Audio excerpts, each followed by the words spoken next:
ఒక ఒక life truth ఏంటంటే, ఒకప్పుడు మనకు ఎవరికైనా అవసరం పడితే అప్పిస్తే వాళ్ళు ఎంతో మర్యాదగా ఉండి, జీవితాంతం మనల్ని గుర్తుపెట్టుకునేవారు. కానీ, ఈ రోజుల్లో అవసరానికి ఎవరికైనా అప్పు ఇచ్చి, ఆపదలో ఆదుకుంటే, మనకు మనమే డబ్బు ఇచ్చి శత్రువుని కొని తెచ్చుకున్నట్లవుతుంది. అంతే ఒకప్పుడు అట్లా ఉంటుండే. పాత చింతకాయ తొక్కు తిన్నా గాని 10 కాలాల పాటు వాళ్ళను అడిగేవారట. ఏంది స్మరించుకునేవారట. నాకు చింతకాయ తొక్కు పెట్టి నేను అన్నం తిన్నా అని సర్ది.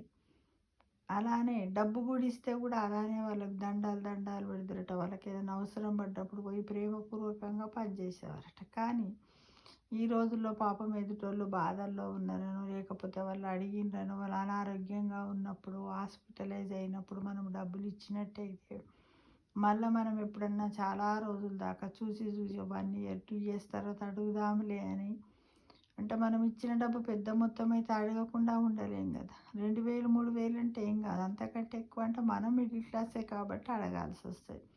అప్పుడు అడిగితే వాళ్ళేమంటారు, ఇక నీకు వాడికి ఇవే డబ్బులు కావాలా? ఇదేనా అంటారు. ఎందుకంటే నేను ఇది ఫేస్ చేశాను.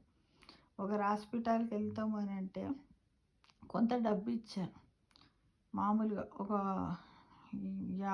30,000 రూపాయలు ఇచ్చిన తర్వాత ఇస్తరులే అని అడిగితే ఇస్తలేరు. అవసరం ఉండి అడిగితే ఇవే పైసలున్నాయా? వాళ్ళ దగ్గర పైసలు లేవా? అని నానా మాటలన్నారు. దానివల్ల చాలా బాధపడ్డా.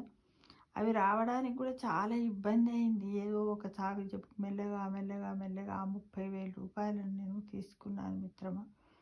కాబట్టి మనమేంటంటే, ఎవరికైనా మనం డబ్బు అప్పియ్యాలనుకుంటే, వాళ్ళిచ్చినా, ఇయ్యకున్నా మనం బాధపడకుండా ఉండేటట్లు 1000, 2000 మన స్తోమతను బట్టి ఇవ్వండి. కానీ ఎక్కువ ఇచ్చి తర్వాత వాళ్ళనడిగి వాళ్ళతోటి వాళ్ళ దగ్గర మనం శత్రువులా మారడం కంటే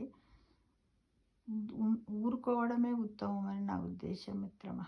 కాబట్టి అంటారు కదా, ఆది నిష్ఠూరమే బెటరు అంత్య నిష్ఠూరం కంటే అంటే. ఆదిలో మనం ఏ మాట పోతుందని ఇస్తే మళ్ళీ లాస్ట్ చివరికి కూడా అదే పరిస్థితి వచ్చింది. కాబట్టి జాగ్రత్తగా ఉండండి మిత్రమా. అంటే ఈ రోజుల్లో అవసరానికి అప్పిచ్చి ఆపదలో ఆదుకుంటే మనకు మనమే డబ్బు ఇచ్చి శత్రువుని కొని తెచ్చుకున్నట్లు అవుతుంది. ఇది 100% ట్రూ అని నేను చెప్పగలను. ఎందుకంటే నేను ఫేస్ చేశాను కాబట్టి. జాగ్రత్తగా ఉండండి. డబ్బు సంపాదించడమే గొప్ప కాదు. డబ్బును కూడా నలుగురితో మిత్రుత్వంగా ఉండి డబ్బును కాపాడుకోవడం కూడా అంతకంటే కష్టసాధ్యమైనటువంటి విషయం అని గమనించండి మిత్రమా.